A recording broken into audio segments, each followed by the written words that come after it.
Hi, everyone. You're listening to Managing Your Wealth, Your Vision, Our Guidance, the Mueller Financial Services, Inc. podcast. I'm Emily, and today I'm with Curtis Wiedeman and Brent Kalka to talk about retirement planning and, more specifically, using life insurance as a Roth alternative. But before we get into the topic, let's do some introductions.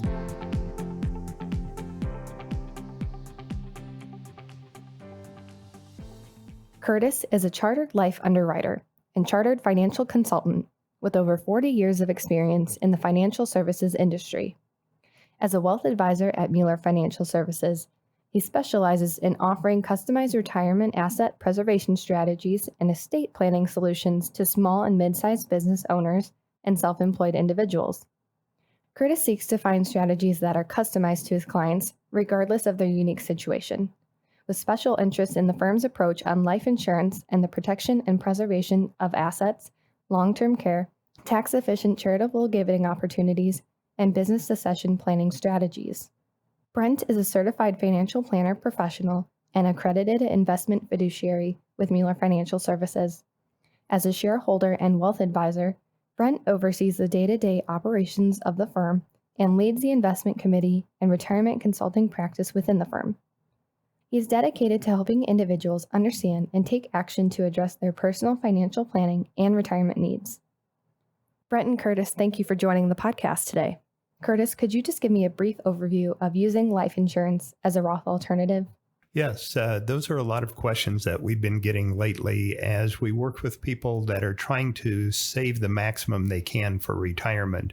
A lot of times they get to the point where you can only put so much into your 401k and you max it out, or even a lot of times people, because of their income limits and that, aren't able to contribute to a Roth IRA. So they lose that advantage of having the tax-deferred growth that you would in a retirement plan, such as a 401k or a Roth. And the problem that this creates is when you use after-tax type investments, is even though you can still invest in the mutual funds or any type of investment, you end up with dividends and capital gains. And in the end, if you want to get out of them, you have to sell those and pay taxes on all the gains. So you lose a lot of that tax preference that you have in retirement plans. And that's why now we have more of our clients looking at life insurance as an alternative. And with life insurance, it works very much like a Roth IRA in that it goes in after tax, but it grows tax deferred. So it allows you to avoid the capital gains and the dividends and taxes along the way, and also allows you to rebalance those investments. So if the stocks get too much or you want to move more to bonds, or depending on what the market is doing, you can do that without any tax consequences. And then the nice thing is, in the end, you can pull those funds out tax-free to use however you want for emergencies, opportunities, or for retirement. Yes, Curtis, some great points there. I definitely think that using life insurance as a Roth alternative can be a very appealing long-term saving strategy. For me, I look at it as, ideally, you have people, one, that do have a need for insurance, right? And typically that's because there's a family, there's children, people that depend on you, significant other, whoever. So it starts kind of there. And these people ideally also are in a position financially where they are maxing out their contributions to a 401k plan, right?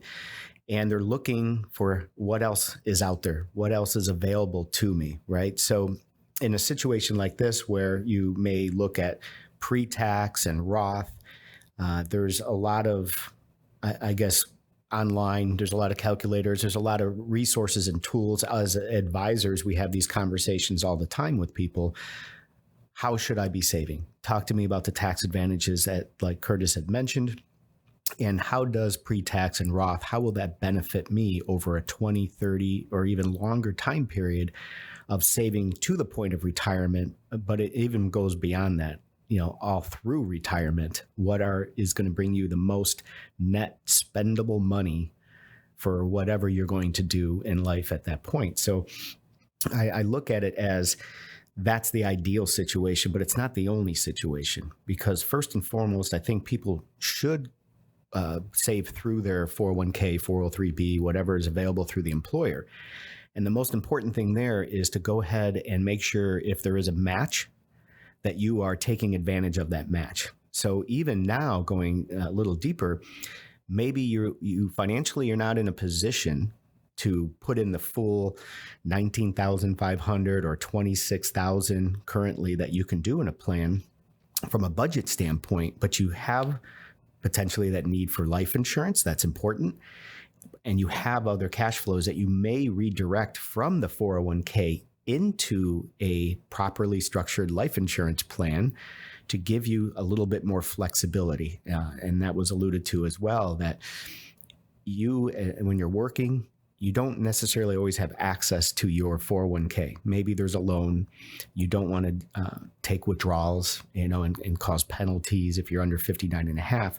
Life insurance has the flexibility that you can start building and saving and creating wealth through there, but also having access, right? So yes, ideally, it's that next level of savings, but it can also be very effective for people who aren't in the position to go ahead and as that next layer, and they're going to use it as part of that strategy. And as they go through their career and advance and earn more monies, they're always going to be looking for these opportunities, right? So I think that that flexibility, those tax advantages can really, really be powerful long term. And we Curtis and I know we both believe this. It's a long-term strategy. This is not it's kind of like a bank account. It's something I'm going to do for 2 or 3 years.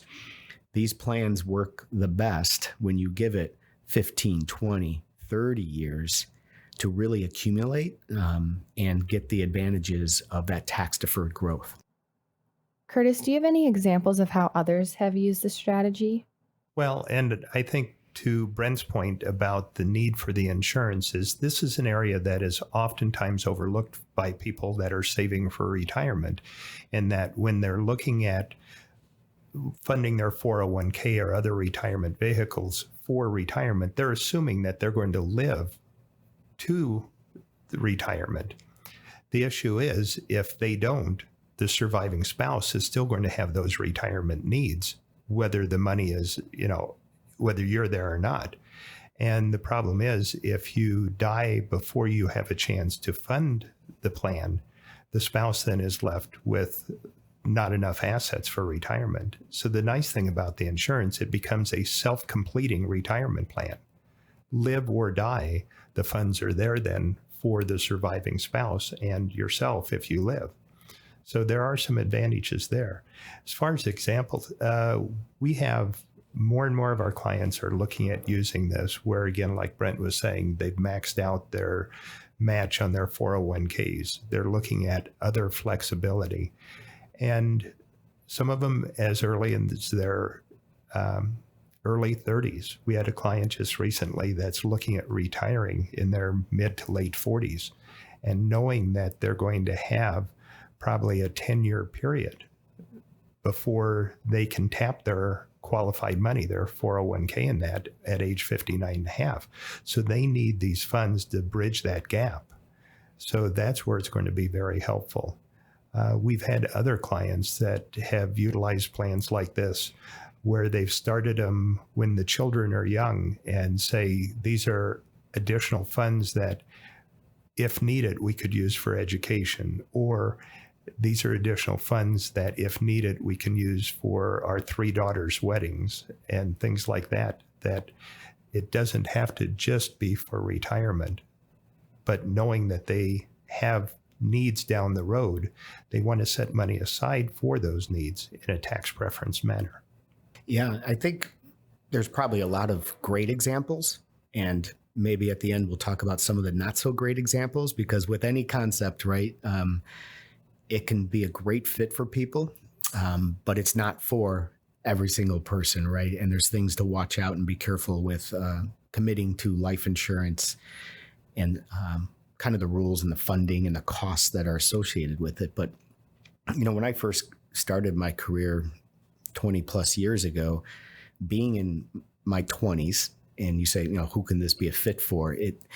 It's really an individual decision. It could be a fit for someone who's single, married, with children, without children. It really has a place, at least for consideration. I think our approach is almost anything should be considered, and it might be a quick yes or a quick no. But our job is to educate people, right? And introduce strategies and concepts that may be a right fit. And then we go from there. So, 20 something years ago, I can think of clients that I worked with and still work with today that were single. And what we did is we thought long term, right? So they're in their careers. The idea of life insurance was kind of, why would I need that? Why would I do that? And well, let's go through an education process. Let's talk about it. And for those who decided to do it all these years later, who, not all of them, but most of them did end up being married, having children.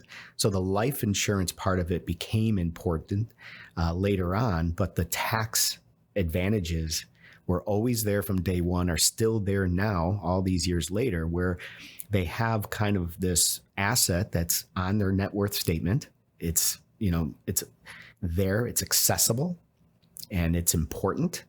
And they stuck to that strategy over all those years.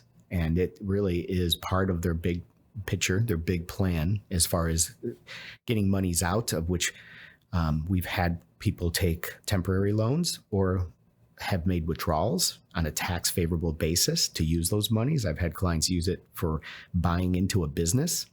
Others have used it for college. And some is just temporarily, things came up in life, needed to do this, and ended up paying it back. So there's all these different ways it can work. I also think of these clients that we've worked with as a firm for a long time.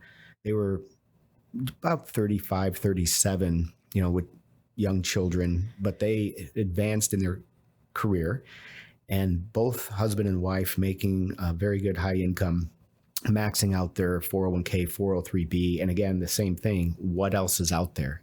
As an advisor, help us. What's the strategy? What should we consider? So, this is now because they're each about 50 years old. So we're going in this situation. You're picking a budget, right? So let's say as a Roth alternative, it's $6,000 that you can put into a Roth. So you start there and say, hey, do you have $6,000 as if you qualified for a Roth that you would make a contribution outside of an employer plan? Yes or no? Maybe it's more, maybe it's less. And both of them decided to commit that $6,000, right? One of the spouses ended up with what's called a variable universal life insurance.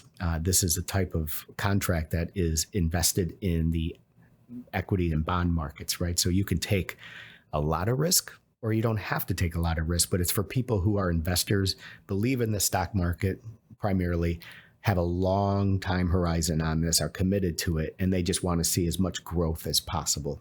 Plus, it's a good idea because there's costs associated with these plans, so you want to overcome those costs. So that's why usually we structure it where if you're putting in that $6,000, you're kind of minimizing the amount of death benefit. And if there's more an additional need for coverage to protect other people, you get some term life insurance and, overlay that on top of this concept.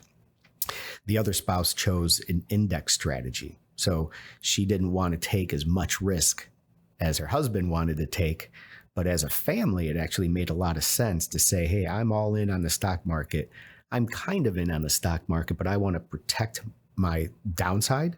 And when the market turns against us, I want to feel that protected. I want to feel like it's not going to be too volatile. So just from that standpoint, there are multiple ways that you can use life insurance from an investment strategy, right? So even as a family or an individual, I think the point is get educated, talk to a qualified advisor that has experience with this, and just learn about it. Just find out, is this a concept that is a fit for me, for us, and go from there. to Brent's point, the products have really changed and evolved over the years to really lend themselves to this type of a strategy, in that the premiums that we set, like he was saying, $6,000, the nice thing about that is those are flexible. So if for whatever reason something comes up one year where you can't meet the full amount or can't make that deposit, that's okay. You don't have to make that premium payment. But then in a future year, you could make that up again by adding it down the road and catching back up. The other thing is the products have changed as far as how you can invest the value, the cash value of those in, like Brent was saying, the variable policies that allow you a full amount of different mutual fund type investments, from stocks to bonds to real estate, or the conservative, which are the newer index products, which invest strictly in a market index, which allows you the upside. But the nice part there is they also have a downside cap to prevent you from losing money in a down market. And a lot of times people with a lower risk tolerance like those, because you still have the upside, but you limit your downside on that. And like Brent's point, with a couple where they split it up between the two, you end up kind of with the best of both there, that if they did need money in a down market, you've got the one policy that's capped out, but at the same time, you've got the full growth potential in the other. So a lot of changes in the products to help meet this type of a need. I think you brought up a really great point again about the premium flexibility, because anytime you're looking long term, right, it's natural for any of us to say, well, whatever I can do today, will I be able to do this 2 years, 5, 10 years down the road? I think this concept, people have to be thinking long term. Of course, life changes. And the fact that you, whatever the dollars are, the premium are, that you aren't absolutely committed to it. But again, just to be careful, this should be something that, for the most part, you feel like you can commit to the premium, because you don't want to start something like this and then a year later go, I'd rather spend my money on a new car, a vacation, a second home, or college, or whatever. That really truly is long term, and that's the big caveat. We want to make sure people are thinking long term with it. But if it's structured properly, and let's say whatever premium you're doing, if 15, 20% of what you're putting in is going to the costs of, well, there's administrative costs, there's the cost of the actual life insurance itself that creates that death benefit, of which creates the tax advantages, you can see that there could be a lot of flexibility. As Curtis said, if I'm doing $6,000 a year, 4 years later, I need to pull back and maybe do half as much, and then the next year I can go back to the scheduled premium. That's okay. And it can still be a successful strategy long term.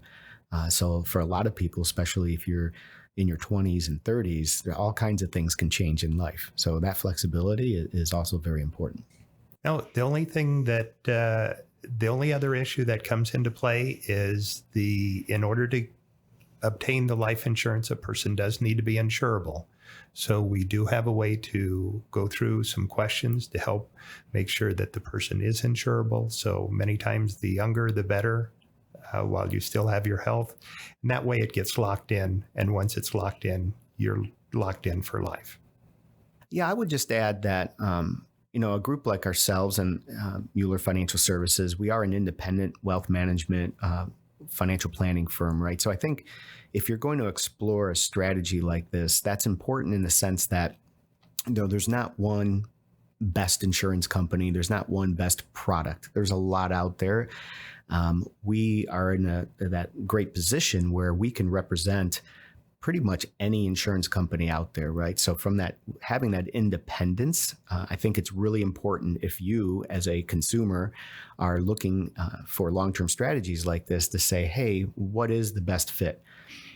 We can take you through, as Curtis mentioned, the underwriting process, but also through the search for that right fit, right? So whatever the insurance company is, we would typically go to 2, 3, potentially 4, and compare those to make sure that, hey, for your situation, your age, your health, that comes into it too, as Curtis mentioned, because not all insurance companies underwrite the same way, right? So having a group, an advisory firm that could go to market and represent you, and they don't necessarily represent the insurance company, I think is really very important. So finding someone with that independence, it could be very beneficial to you or anyone that's considering this strategy. I think those are really great points to add, and I think you both really brought some good insight into our discussion. Brent and Curtis, thank you for joining the podcast today. Thank you. Thank Emma. you. And thank you for listening. If you're interested to learn more about retirement planning or more about Mueller Financial Services in general, visit MuellerFinancialSolutions.com, where you will find more information about the firm's services and team members. You can also follow the firm on LinkedIn at Mueller Financial Services, Inc. for more firm updates, insights, and upcoming events. Securities offered through LPL Financial, member FINRA/SIPC. Investment advice offered through IHT Wealth Management, a registered investment advisor. IHT Wealth Management and Mueller Financial Services, Inc. are separate entities from LPL Financial. PKF Mueller and LPL Financial are separate, unaffiliated entities. The opinions voiced in this podcast are for general information only and are not intended to provide specific advice or recommendations for any individual. To determine which strategies or investments may be suitable for you, consult the appropriate qualified professional prior to making a decision. A Roth IRA offers tax deferral on any earnings in the account. Qualified withdrawals of earnings from the account are tax-free. Withdrawals of earnings prior to age 59.5 or prior to the account being opened for 5 years, whichever is later, may result in a 10% IRS penalty tax. Limitations and restrictions may apply. Guarantees are based on the claims paying ability of the issuing company.